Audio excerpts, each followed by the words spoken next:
Muy buenas tardes. A nombre de nuestro coordinador, el maestro Orlando Cordera, que se disculpa con todos ustedes, y obviamente con Valadez, está ahorita en tránsito después de haber representado la cátedra Revich en CEPAL. Está en tránsito y bueno, los vuelos y los vientos no fueron favorables para tenerlo aquí, pero me ha pedido que extienda una disculpa, obviamente al doctor Valadez y obviamente a ustedes, pero que iniciemos, como hemos hecho cada miércoles, el Seminario Universitario de la Cuestión Social, el SUCS, que como saben ustedes es parte fundamental del Programa Universitario de Estudios del Desarrollo, a donde pertenecemos muchos los que están aquí. Y en ese sentido, para el PUED, para el Programa Universitario, es un privilegio y un gusto tener nuevamente a un miembro integrante del seminario que ha estado con nosotros varias veces y que nos permita seguir reflexionando una de las líneas que decidimos durante este semestre. Sabemos que desde 2011 ha habido grandes cambios constitucionales que están afectando todo el marco jurídico, lo social, pero yo diría que toda la manera de pensar la cuestión social.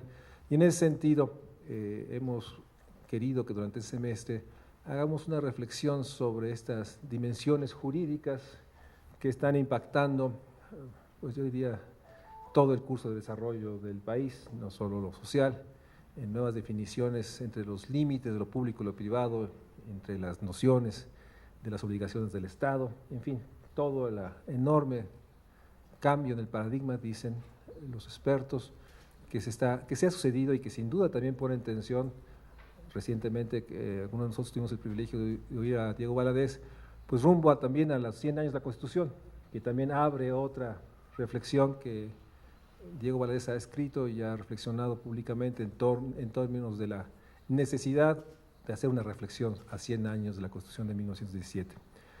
Es muy difícil hacer una presentación de un universitario de excelencia como es Diego Valadez, pero como ustedes saben, es doctor en Derecho por la Universidad Complutense de Madrid, ha tenido una enorme presencia en el ámbito de la construcción jurídica, en el esfuerzo por hacer una reflexión constante y es miembro del Sistema Nacional de Investigadores y obviamente investigador del Instituto de Investigaciones Jurídicas.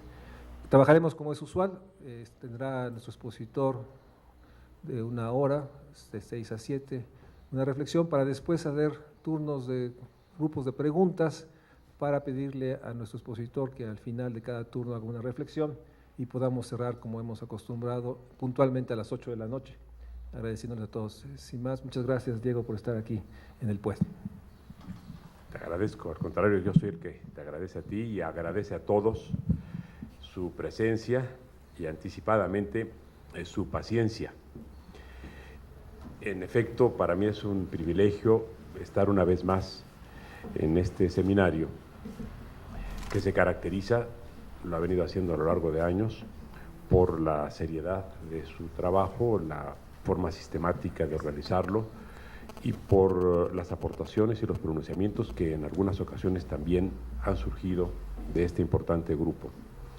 De manera que venir con ustedes y hacer una reflexión en voz alta sobre los temas que más directamente me interesan, que son los relacionados con la Constitución y el cambio constitucional en México, es toda una oportunidad, sobre todo porque me beneficia el hecho de que una vez que termine yo de hablar, comenzaré a escucharlos a ustedes, que es realmente lo que más me interesa, es conocer sus puntos de vista, sus observaciones, sus inquietudes y muy probablemente también las correcciones que hagan con relación a lo que yo planteé.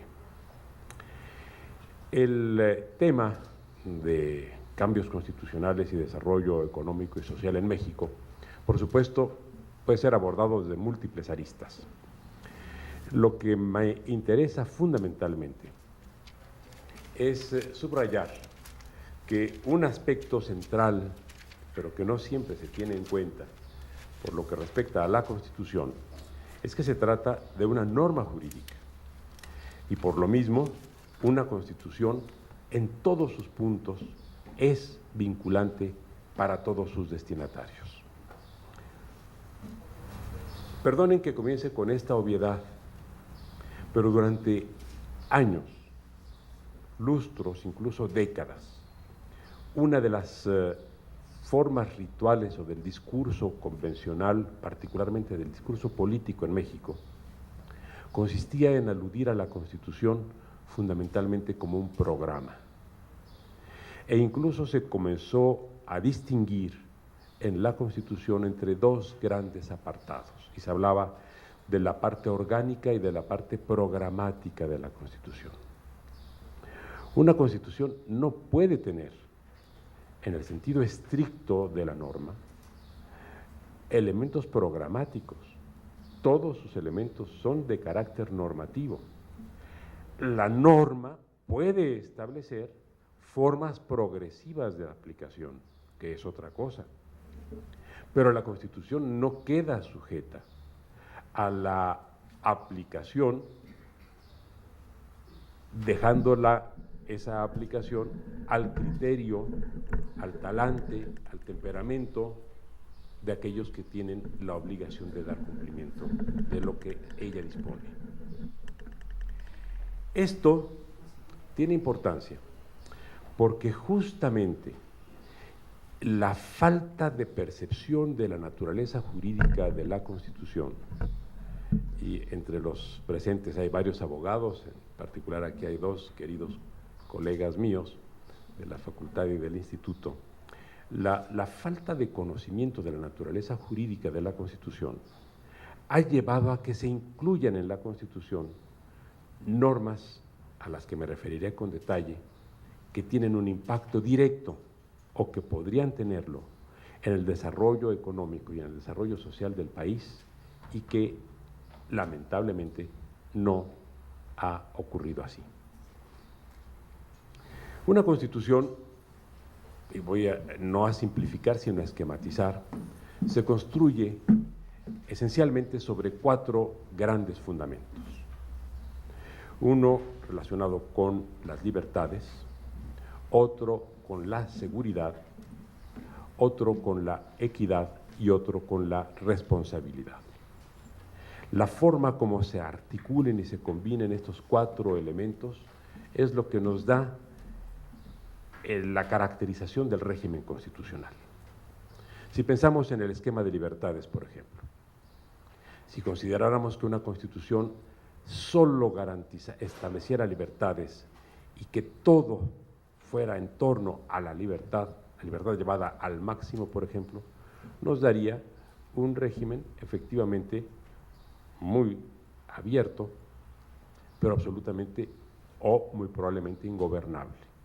Si se redujera el espacio de las libertades al mínimo, estaríamos exactamente lo contrario. Posiblemente la autoridad tendría todos los instrumentos de gobernanza, pero los márgenes serían de vida para la sociedad serían asfixiantes.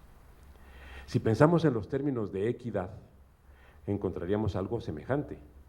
Llevado a su punto extremo, el orden normativo relacionado con la equidad nos daría una sociedad con un nivel de distribución lo más próximo a lo ideal, pero en detrimento de los espacios de libertad individual y colectiva.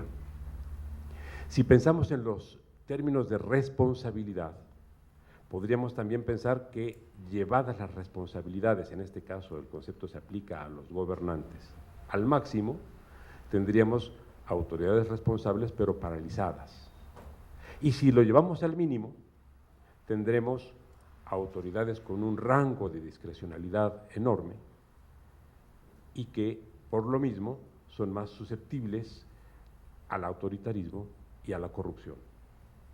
Finalmente, en el orden de seguridad tenemos también los mismos rangos del máximo y del mínimo, y como ustedes pueden ver, en cada uno de estos 4 elementos, que son los que nutren todo el orden constitucional, todo el orden normativo de la Constitución, encontramos que o el exceso o el defecto de cualquiera de estos elementos produce distorsiones. Ahora, el tema se vuelve más complejo cuando entramos a la interacción de estos 4 elementos, porque en la medida que aumentemos uno y disminuyamos otro, o viceversa, podemos encontrar o entrar en contradicciones. El diseño, por lo mismo, de una Constitución es casi tan importante como los conceptos mismos que la nutren. El diseño es una operación estrictamente mecánica, pero esa operación mecánica de identificación de equilibrios entre los elementos característicos o integradores de la Constitución son los que potencian o los que merman los efectos de cada institución. Este tema es el que muchas veces se pasa por alto, particularmente cuando se van haciendo reformas con un sistema tan desarticulado como el que ha caracterizado a nuestro sistema constitucional. Porque de acuerdo con las circunstancias, muchas veces de acuerdo con la coyuntura política o de acuerdo con el énfasis discursivo que se pretende aplicar en el caso de cada reforma constitucional, se hacen agregados o modificaciones que distorsionan profundamente el sentido de la norma. Voy a comentar, por ejemplo, con ustedes, me parece que es un elemento ilustrativo, lo que sucede con uno de los artículos emblemáticos de nuestra norma. Nosotros tradicionalmente identificamos como los grandes preceptos que caracterizan la naturaleza social de la Constitución a los artículos 3, 27 y 123. Progresivamente, sobre todo el 27, se ha ido desdibujando. Pero lo que no se suele advertir con frecuencia es que hay un nuevo precepto que ha servido también para desarrollar numerosos elementos de naturaleza social y que es el característico de nuestra época, el artículo 4 constitucional. El artículo 4 constitucional, en su origen, en 1917, se limitaba a establecer la libertad de trabajo, que también venía consignada, aunque con otras características, en el artículo 5. Hace 40 años, en 1974, con motivo del Año Internacional de la Mujer, se consideró oportuno introducir en la Constitución el concepto de igualdad entre mujer y hombre. Y se identificó como el topos, como el lugar para introducir este concepto, no vieron otro los reformadores de la Constitución, el artículo 4. De manera que trasladaron el contenido del artículo 4 original de 1917 al artículo 5, sin tocarle una coma, y en el artículo 4 introdujeron, repito, el principio de igualdad entre la mujer y el hombre. A partir de 1974, el artículo 4 se ha convertido en el más dinámico de la Constitución. A ese artículo se le han venido incorporando progresivamente nuevos derechos relacionados con aspectos individuales, colectivos o sociales. Pero vean ustedes lo que ha pasado, y justamente lo que ha pasado por no tenerse presente o no tenerse en cuenta la naturaleza normativa de la Constitución. Debo decir, en primer lugar, antes de hacer un planteamiento panorámico de lo que contiene el artículo 4, que el capítulo 1 de la Constitución se vino llamando desde el año 57 del siglo XIX garantías individuales. El concepto de garantía en derecho no es equivalente del concepto de derecho subjetivo. La garantía es el instrumento procesal por virtud del cual se ejercen los derechos subjetivos contenidos en una norma. De manera que se le dio el concepto de garantía a lo que en realidad era derecho.